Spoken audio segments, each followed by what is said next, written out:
qui vous les gars, regarde. Je pense que tout le monde serait effrayé. Surtout que ses yeux sont très effrayants.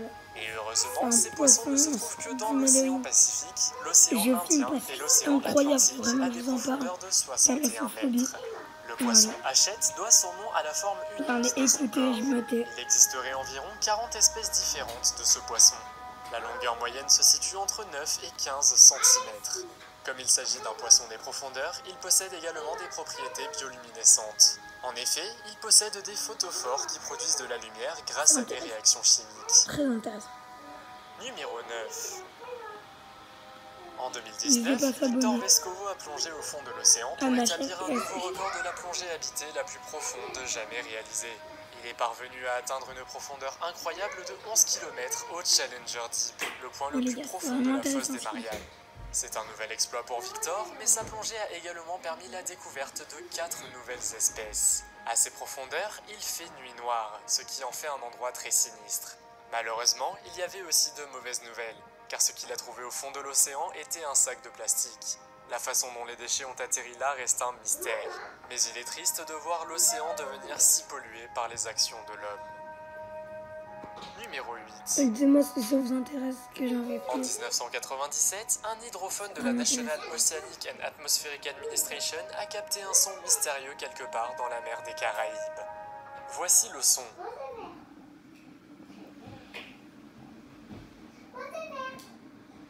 Les scientifiques ont découvert plus tard que la vibration du son était même détectée depuis l'espace. On a spéculé qu'il pourrait s'agir d'un grand monstre océanique. Ils ont également comparé le son à des enregistrements antérieurs de volcans sous-marins. Cependant, des recherches plus poussées ont révélé que le son était un phénomène naturel créé par la circulation des vagues et des courants. Il est devenu connu sous le nom de sifflet de Rossby. Ce son a été considéré par de nombreuses personnes comme le son le plus effrayant jamais enregistré dans l'océan. Et qui sait, peut-être existe-t-il encore de grands monstres océaniques que nous n'avons pas découverts. Après tout, 80% de l'océan.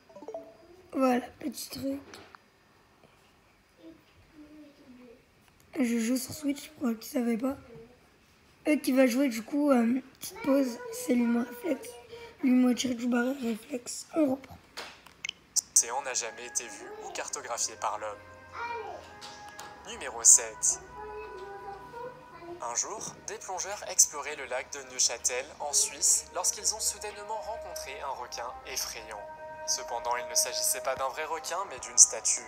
Et vous ne pouvez pas nier qu'il vous donne toujours la chair de poule. Le requin a des dents acérées, des yeux noirs et des nageoires pointues. La statue de requin est située au fond du lac, et si vous faites de la plongée ici et que vous ne connaissez pas ce requin, alors il pourrait vous donner la chair de poule. La raison pour laquelle la statue de requin a été placée ici est qu'elle a été construite pour un film appelé Choc au lac. Comme la statue se situe dans une eau verdâtre, le requin est encore plus effrayant, vous ne trouvez pas? Numéro 6. Cette prochaine photo est devenue virale en 2018, affirmant qu'un groupe de pêcheurs avait capturé une sirène mutante. Beaucoup de gens ont été rapidement convaincus et ont dit que cela pouvait être une vraie sirène. Cependant, je suis également tombé sur une photo où l'on voit la mystérieuse créature allongée sur une table. Certaines personnes ont affirmé que la sirène avait été capturée en Indonésie, tandis que d'autres ont dit qu'elle s'était échouée en Chine après une tempête. Il s'avère qu'ils avaient tous tort, car quelques semaines plus tard, la vérité a été révélée. Il s'agissait en fait d'une sculpture réalisée par un artiste thaïlandais et faisant partie d'une exposition dans une université d'art. L'exposition avait pour but de sensibiliser le public à la nature. Bien qu'il s'agisse d'un faux, le créateur mérite certainement d'être félicité car la sirène semble très réaliste. Numéro 5. Le 15 juillet 1570, un groupe de 40 missionnaires dirigé par Ignacio de Azevedo part pour l'Amérique du Sud. À l'époque, les eaux entre les îles Canaries et Madère qu'ils devaient traverser étaient alors très dangereuses. Alors qu'ils approchaient de la côte de La Palma, un groupe de pirates français dirigé par Jacques de Sorès a tenté de détourner le navire. L'histoire raconte que les pirates les ont jetés à la mer et qu'ils ont lentement coulé au fond de l'eau. Jérôme, une question que beaucoup de gens doivent te poser. Pourquoi France Tonnerre, c'est ce petit canard jaune? Pourquoi avoir... Puis, des siècles plus tard, Désolé en pour la l'an petite 2000, info, pour mais- commémorer les missionnaires, 40 croix ont été placées dans l'eau près de l'effroyable incident. Aujourd'hui, cet endroit, situé dans la ville de Malpique au Portugal, est connu comme l'un des meilleurs sites de plongée au monde. Mais à cause des croix qui s'y trouvent, l'endroit est aussi un peu effrayant. Numéro 4. Le naufrage du SS Tisselgorm est un autre événement malheureux de l'histoire. En juin 1941, il a navigué avec des fournitures pour les forces alliées britanniques de Glasgow, en Écosse, à Alexandrie, en Égypte. Il était chargé de munitions, de véhicules blindés, de canons, d'équipements de communication et d'autres fournitures militaires. Quelques mois plus tard, le capitaine du navire a décidé d'emprunter une route différente pour éviter les marines allemandes et italiennes.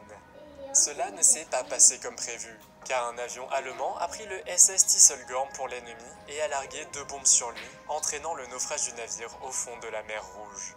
Dans les années 1950, Jacques Cousteau, un officier de marine et explorateur français, a découvert l'épave du Tisselgorm.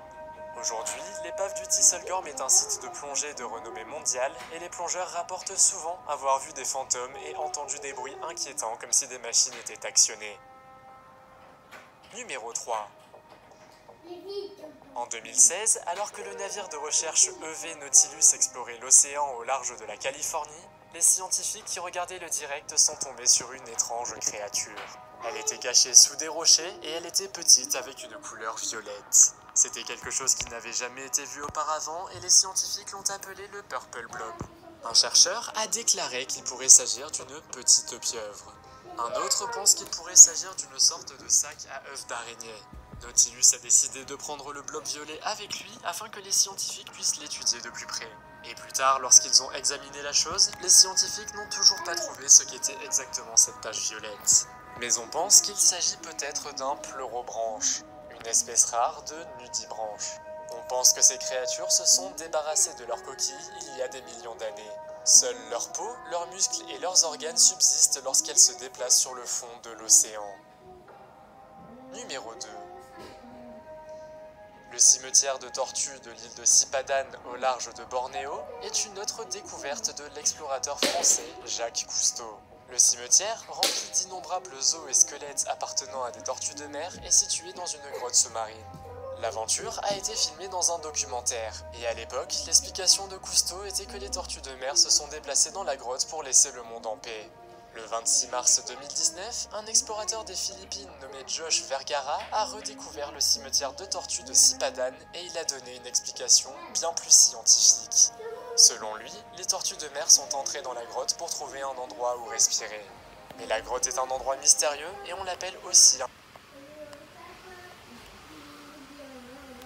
Fin de la vidéo, les gars. Allez, ciao. Ciao les gars, c'était Limo.